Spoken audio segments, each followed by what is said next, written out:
On a eu chaud hier, c'était la Saint-Médard, il n'a pas plu.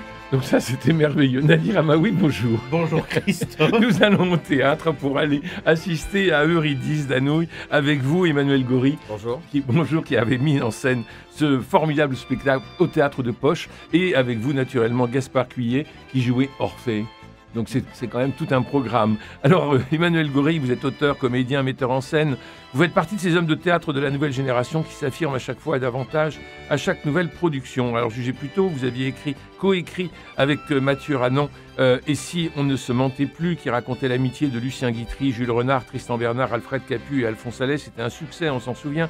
Ensuite, ça a été Le Roi des Pâquerettes, l'histoire des débuts de l'aviation avec la traversée de la Manche. Ça a fait un triomphe à Avignon et ensuite c'était au Lucernaire. Si et au Théâtre de l'Œuvre après. Et au Théâtre de l'Œuvre ensuite. Donc à chaque fois vous faites mouche et puis là vous revenez au Théâtre du Poche Montparnasse pour monter cette formidable pièce Eurydice de notre ami Jean Anouilh. Ça fait partie des 4 pièces noires avec l'Hermine, la Sauvage, le Voyageur sans bagage et puis Eurydice qui a été créé, imaginez-vous, le 18 décembre 1942. C'était la très très belle époque du théâtre, sous l'occupation. Vous savez que sous l'occupation, aucun théâtre n'a fermé. Et je vous recommande de lire le livre de Pierre Barillet qui s'appelle Une saison sans relâche et qui raconte toute l'histoire du Paris de l'occupation et avec notamment Anouilh qui, en 42, à l'œuvre, montait ses pièces et notamment ce formidable Eurydice avec une mise en scène et des décors d'André Barzac. Alors tout de suite, André Barzac, vous imaginez bien que c'était des décors somptueux, des costumes somptueux, c'était à la Anouilh, quoi. Enfin, c'était assez grandiose, bien que l'époque ne s'y prêtait pas beaucoup. Et là, nous avons un décor, rien. Très minimaliste. Rien. La première question, c'est à Gaspard Cuillet, qui est à la fois Orphée, mais aussi le producteur et le porteur du projet. Vous n'aviez pas assez d'argent pour un décor? On a commencé sur un plateau tout petit et ça a été notre première contrainte. On s'est dit, bon, comment on imagine quelque chose qui ne nous empêche pas d'être nombreux au plateau. Et puis on a tiré ce fil-là pour commencer. Bon. Il faut dire qu'on a commencé cette aventure au théâtre du Guichet Montparnasse. Ah oui, donc tout petit. C'est un plateau de 4 mètres sur 4. Et il y a 7 comédiens dans notre distribution. Oui. Voilà, en ayant regroupé et coupé certains rôles. Oui, vous avez beaucoup coupé. On a coupé environ... Pas loin de la moitié, on va dire un tiers assez dodu de la pièce pour hein. arriver à 1h15 qui sont un petit peu les c'est un peu les la normes norme standards dans le théâtre privé. Et de toute façon, cette pièce jouée dans son intégralité dure 2h20 en lecture, donc ça aurait été passablement indigeste. Et il y a quand même quelques redites dans la pièce, même si elle est très très belle. C'était la grande époque où on passait la soirée au théâtre. Et il y avait un entracte qui durait une demi-heure, 3/4 d'heure, et après on reprenait au deuxième acte. On reprenait une grande partie du premier acte pour ceux qui avaient perdu le fil de l'histoire et puis on poursuivait comme ça. Alors c'est un classique, notamment pour les élèves du conservatoire, la scène entre Eurydice et Orphée, quand il ne doit absolument pas se retourner sous peine de mort. C'est un morceau d'anthologie. Comment vous l'abordez, Gaspard Cuillet? Déjà sans regarder. Oui. Parce qu'en plus elle est très belle. Oui. Comment je l'aborde cette scène, parce que c'est une scène qui est super connue et c'est un peu le morceau de bravoure, donc c'est là où on vous attend. C'est comme quand on va voir Carmen, on attend l'air du Toreador. Donc là, on attend cette scène entre vous et Eurydice en se disant comment ils vont s'en sortir, et vous vous en sortez magnifiquement bien. Je vous remercie. Je l'ai abordé, je l'avais travaillé il y a longtemps. Évidemment. Mais là, dans le travail, on ne l'a pas abordé en premier. Enfin, ça a été un travail chronologique du parcours des personnages, et donc ça vient petit à petit, ça se construit avec tout ce qui s'est passé auparavant. Oui. Déjà. Donc c'est vrai que ce spectacle, pour remonter un peu dessus, avait débuté au Guichet Montparnasse, et ce théâtre a un truc qui, même s'il a une très belle programmation, pose problème, c'est que pour les comédiens, il y a une seule entrée, une seule sortie. Donc c'est très compliqué de pouvoir monter un spectacle là-bas. Et quand j'ai vu Eurydice au Poche Montparnasse, je me suis dit, mais comment ils ont pu faire quelque chose d'aussi immense, spectaculaire dans le spectacle, sur une scène aussi petite, mais avec si peu de possibilités de passer de cour à jardin. Alors que Guichet Montparnasse, les comédiens rentrent d'un côté, sortent par l'autre. Il y a un rythme qui est au Poche Montparnasse. Je ne sais pas comment vous avez réussi à le faire au guichet. Non, si, au Poche Montparnasse, on peut y arriver. Regardez dans Le Menteur, par exemple, ils passent leur temps à sortir, à rentrer. Ah oui, mais chose qui est plus compliquée au guichet, justement. Et pour revenir à cette fameuse scène entre Orphée et Eurydice, merci. Moi, j'ai trouvé qu'elle était presque chorégraphiée. J'ai trouvé ça très beau, justement, dans la mise en scène.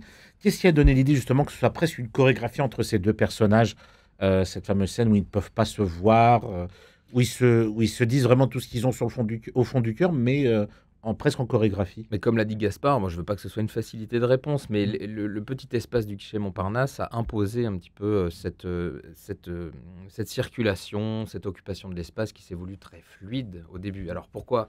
Et je réponds aussi à votre question du début, pourquoi il y a peu de décors, il y a peu d'artifices? Parce que le texte occupe une très très grande place dans cette pièce, il est assez nombreux, assez riche, les thèmes qui sont abordés, c'est la mort, l'amour, l'absolu, la pureté, donc c'est quelque chose d'assez présent. Donc plus on a de textes, plus on a de comédiens au plateau, moins on peut se permettre de la fantaisie et des partis pris en mise en scène. Et donc pour en venir à cette scène-là, elle est chorégraphiée, elle est assez délicate, même si on aurait pu imaginer plus de mouvements, plus de débats, mais ce qui était aussi beau à montrer, c'est ces visages-là qui ne peuvent pas se regarder, et de constamment les laisser en prise à l'œil du public qui les observe. Effectivement, on ne voit que les visages dans cette scène. Alors, vous n'étiez pas né, mais je me souviens, moi, de la mise en scène de George Wilson au Théâtre de l'Œuvre, avec Sophie Marceau dans le rôle d'Eurydice. C'était en 91, et on était habitués, quand on songe, je me souviens de ces décors absolument somptueux et de ces costumes absolument somptueux. Et toujours, chez Anouilh, il y a toujours le frac. Et là, vous avez supprimé tout ça. Et la scène au café se passe juste avec une table ronde et deux chaises. Et on n'a pas besoin d'avoir toute la brasserie avec C'est la magie du théâtre. Encore plus quand on a moins de moyens de production. On ne va pas s'étendre dessus. Mais on a compté énormément sur la capacité à imaginer, à se raconter ces lieux plutôt que de tout apporter comme ça, tout cuit au public en termes de décors, de costumes, etc. C'est bien plus intéressant. Et c'est la magie d'Anouilh. C'est aussi la magie d'Anouilh. Et on n'a pas besoin d'avoir chez Francis. Dans le texte, c'est écrit, il y a plein de choses. Il y a une caissière, il y a un pass, il y a une porte qui donne sur le quai, une autre porte qui passe par derrière, etc. Il y a des endroits où on met ses bagages, mais on s'est dit, bon, voilà, on va donner l'illusion et puis chacun va imaginer la gare qu'il veut. Oui, absolument. Quel est le moment le plus... je dirais le plus tendu dans cette pièce pour vous, Gaspard Cuillet, quand vous jouez Orphée? Le plus tendu, ça reste cette scène emblématique que vous venez d'évoquer. Après, il y a une autre scène aussi qui moi, me touche particulièrement, c'est la scène où Orphée se débarrasse de son père, vraiment le fout dehors c'est terrible, du café. Et, voilà, va vivre ta vie tout seul, quoi. Et c'est une scène qui m'a, à la lecture déjà du texte, m'a beaucoup coûté. Oui. Je me rends compte qu'on pourrait peut-être raconter l'histoire, non? Par exemple. Mais à dire, on peut raconter. Je t'en prie, Christophe. Bon, donc c'est Orphée qui est un musicien ambulant, qui est avec son père. Son père est un ancien harpiste, mauvais harpiste. Pas très talentueux. Ouais, il le dit. Très près de ses sous, on peut dire aussi. Oui, aussi. Ah oui, alors c'est très... Oui, mais c'est charmant. Oui, mais c'est touchant, c'est drôle. Parce que il parle toujours des menus, du menu à 15,50. Il est près de ses sous parce qu'il n'en a pas, essentiellement. Mais... Oui. Alors, ils sont dans une gare et Orphée, lui, est violoniste. Et puis, il survient Eurydice, qui est une comédienne en tournée. Et là, c'est le coup de foudre. Alors, formidable. Emmanuel Goury, c'est le coup de foudre. On s'y attend. Mais la façon aussi naturelle de le présenter sur scène, où ils se tiennent l'un l'autre en face, se retournent, et ça y est, on a l'électricité qui nous arrive. Et on a la chair de poule tout de suite par ce regard très juvénile, plein d'innocence, et en même temps, c'est la magie des débuts, quoi. C'est la magie aussi de ce que font les comédiens au plateau, parce qu'il y a l'intensité qu'ils mettent dans cette scène, qui est au début immobile, que j'ai voulu immobile, pour faire vivre le regard et d'attirer l'œil du spectateur sur les yeux des comédiens, et puis ensuite ça se met en marche. Mais là, vous avez réussi un tableau d'une très grande simplicité. Enfin, c'est même évident. On se dit, mais pourquoi on n'y a pas pensé plus tôt? Enfin, c'est évident, la façon dont vous l'avez monté, c'est formidable. C'est là où c'est très très bien écrit, et dans ces grands textes-là, il faut être au plus près du texte, et c'est ce qu'on fait parce que toutes les réponses sont dans le texte. Alors donc, c'est le coup de foudre, et puis il fuit l'avenir médiocre qui leur est promis, à savoir Pour l'une, des tournées de théâtre un peu minables avec un cabot épouvantable, et puis sa mère, qui est aussi très cabotine. Et puis pour l'autre, c'est la vie avec son père, de gare en gare et de table en table. Et puis il y a l'étrange monsieur Henri, alors il est formidable, parce qu'il arrive de la scène, il arrive de la salle. Ça encore, ça semble simple comme ça, mais il fallait y penser. Et alors, qui est ce monsieur Henri ? Alors, ce monsieur Henri, on peut penser qu'il figure le destin, la mort. Ouais. On s'est posé beaucoup de questions, y compris avec Benjamin Romieux, qui l'interprète. Est-ce que c'est la mort elle-même? Est-ce que c'est le destin et sa capacité à entrer en action et à provoquer et à mettre dans son sillage certains personnages comme le garçon d'hôtel notamment et d'autres personnages qui viennent graviter autour de leur histoire? On a plutôt tendance à penser que c'est le destin, qui est un peu comme le bras armé de la mort, Oui. qui ne se montre pas. Et alors, Benjamin Romieux a une intensité dans le regard. Il n'a pas besoin d'en faire des tonnes. Juste dans le regard, il est absolument glaçant. Et c'est lui qui va vous conduire, Orphée, à la fois pour la retrouver, mais pour aussi retrouver l'absolu de l'amour, c'est-à-dire la mort. C'est ça. L'amour qui n'aura pas été sali par tout ce qu'on aura pu rencontrer dans la vie. C'est pas une pièce franchement drôle. Ça fait partie des pièces noires, on l'a dit tout à l'heure. C'est pas une pièce noire. Moi, je trouve pas que c'est une pièce noire. C'est une pièce drôle. Elle est très touchante par l'histoire d'Orphée et d'Eurydice, encore plus par la mise en scène d'Emmanuel, parce que justement, elle est dans le décor et dans le reste, elle est toute en simplicité et c'est largement suffisant pour rendre vivant la beauté du texte. Mais il y a aussi beaucoup de comédie. Justement, le fameux cabot.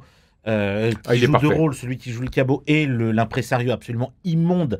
Dès qu'on le voit, on a juste envie de lui foutre son poing dans la tronche. La mère, qui est une diva, Corinne Zarzavadjian, est juste extraordinaire dans ce rôle. Elle me fait un peu penser, quand elle joue ce personnage-là, un mix un peu entre Maria Pacôme et Jacqueline Maillan de l'époque d'Ota de ce soir. Elle est très très drôle dedans. Celui qui joue le père d'Orphée, pareil, il était très touchant. Et drôle par sa sensibilité, par sa tendresse. Oui, très touchant. C'est un peu, il m'a fait un peu penser à une époque, à Jacques Villeray, qu'on trouve dans Les Temps en pente douce. Oui. Dans ce film où il est un personnage un petit peu bizarre, mais on est vraiment touché par sa bêtise et par sa personnalité, par son humour, et aussi par son visage. Il a une bonhomie qui fait qu'on l'apprécie beaucoup, mais même s'il dit des choses absolument des fois aberrantes. Mais il n'y a pas de bêtises dans la personnalité de ce père, je pense. On a voulu aussi accentuer les contrastes que Anouilh nous propose, met à notre disposition, voilà, pour donner du relief à la pièce, mais sans entrer dans quelque chose de trop caricatural, qui aurait rendu, je pense, l'écoute un peu, un petit peu difficile. C'est toute la subtilité d'arriver à rendre des personnages qui, sur le papier, sont un petit peu bande dessinée, on va dire, comme il y a pas mal chez Anouilh, voilà, des grandes divas, des personnages assez fantasques, qui font le contrepoids avec ces situations dramatiques. C'est vrai que la pièce, elle est triste.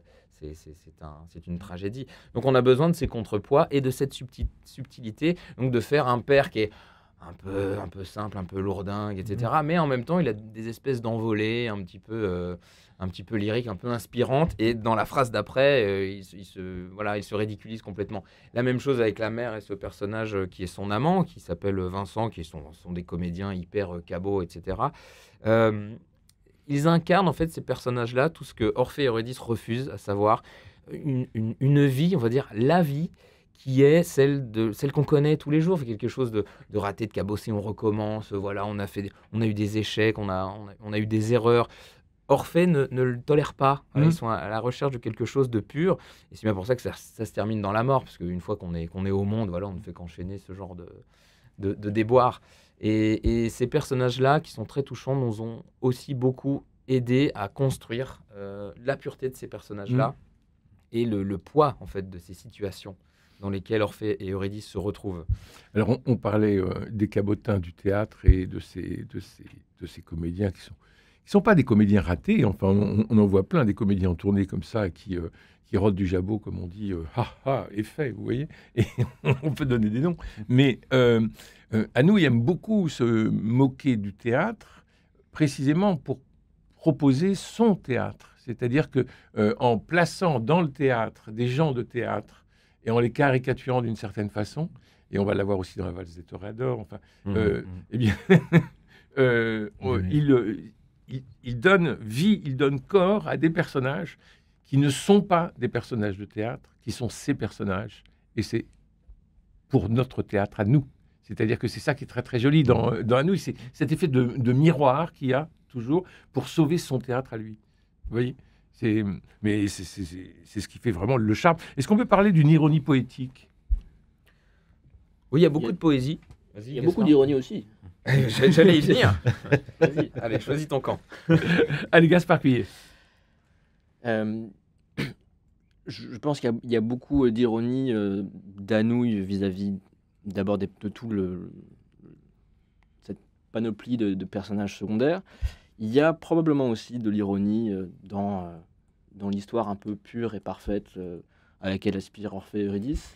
Est-ce qu'eux-mêmes en sont conscients? On essaye de rester assez premier degré, mais oui, ils en sont aussi conscients même.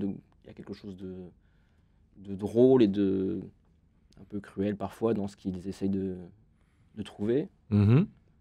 Et la poétique, on la trouve à de nombreux endroits de la pièce. C'est leur rencontre, c'est la manière avec laquelle lui, il écrit. Enfin, c'est toute une... faut venir la voir, la pièce. Bien Voilà, sûr. finalement. Et puis un coup de chapeau quand même à Mathieu Ranoux, parce que la bande-son est formidable. Ouais. Ah, les musiques sont magnifiques. Ouais. Les musiques sont magnifiques et elles viennent vraiment elles viennent souligner, mais jamais s'imposer. Mm. Et c'est très très délicat comme travail. Et moi j'ai trouvé ça épatant tout au long de la pièce.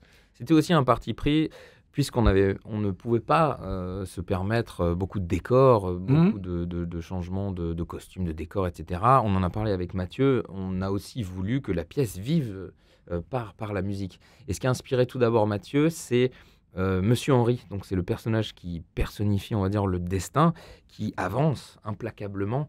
Et donc il y a ce thème-là, comme ça, qui est très... qui progresse. Qui en marche. Progresse et la couleur musicale évolue avec, avec le sentiment de la pièce, tout simplement. Mais c'est très réussi. Donc on n'a pas besoin de décor, une bonne musique, ça suffit. Oui, et aussi, je voulais rebondir sur un des personnages, enfin un des comédiens qui interprète le garçon de café, le Oui, garçon d'hôtel. En fait, même sans rien dire, il est juste extraordinaire. Dire même sans mots, juste comme ça, fixe, justement dans la scène où Orphée apprend la mort d'Eurydice, avec Monsieur Henri à côté et le producteur de l'autre, l'impresario, juste son regard, le regard qu'il a, il est autant effrayant qu'il en est drôle. C'est-à-dire qu'il y a des moments où il peut faire peur, c'est ce qui se passe d'ailleurs au tout début avec Orphée et Eurydice, quand ils le voient pour la première fois, ils sont limite effrayés par ce personnage. Mais à certains moments, et puis joue l'ex-amant d'Eurydice. aussi l'ex-amant, Enfin, l'amoureux inconsolable. voilà, qui se suicide d'ailleurs dès le début, et dès qu'il apparaît dans le rôle, surtout dans le rôle du garçon d'hôtel, il fait rire. Dans la salle est pliée en deux uniquement par des regards, même sans un mot. Et je trouve que c'est ça qui est bien aussi. Ce sont des respirations formidables. Voilà. C'est ce que Anouilh nous offre. Oui. C'est un personnage qui, lui... Alors, ce personnage-là, du garçon d'hôtel, il nous a donné quand même du fil à retordre. Parce que, qui est-il? Est-ce qu'il est investi par le destin, par Monsieur Henri? Est-ce que c'est un sbire? Est-ce que c'est son... Voilà, est-ce que c'est un messager? Mais en même temps, il a sa personnalité propre, parce qu'il s'étend sur sa pensée, il donne son avis sur l'amour, etc. Donc, il n'était pas facile à prendre. Et chapeau aux deux interprètes qui se partagent ce qu'on appelle chez nous le multirôle. Donc, il y a le garçon de café, le garçon d'hôtel, il y a aussi l'amant d'Eurydice, il y a un commissaire de police qui vient aussi défendre Eurydice, et puis il y a le petit régisseur qui fait partie de la troupe. Donc, Maxime Bintéja et puis Victor Auburn, alors, ils se partagent ces 5 rôles avec brio. Et donc, ce personnage de garçon d'hôtel, c'est ce que nous permet Anouilh. Et cette ironie, elle est aussi là-dedans. Toujours. Et nous, dans ce projet, c'est vrai qu'on se nourrit de toutes les contraintes possibles. C'est le même comédien qui revient à chaque fois. Donc, ça donne aussi des respirations mais ce qui est très bon, humoristiques. Et quand le commissaire, je gâche les faits, mais quand le secrétaire du commissaire vient défendre Eurydice dans une scène qui est un peu une scène procès vers la fin de la pièce, il dit « Mademoiselle, vous ne m'avez jamais vu ». Alors que le comédien, bon, ça fait quand même 1 heure qu'il interprète 5 rôles.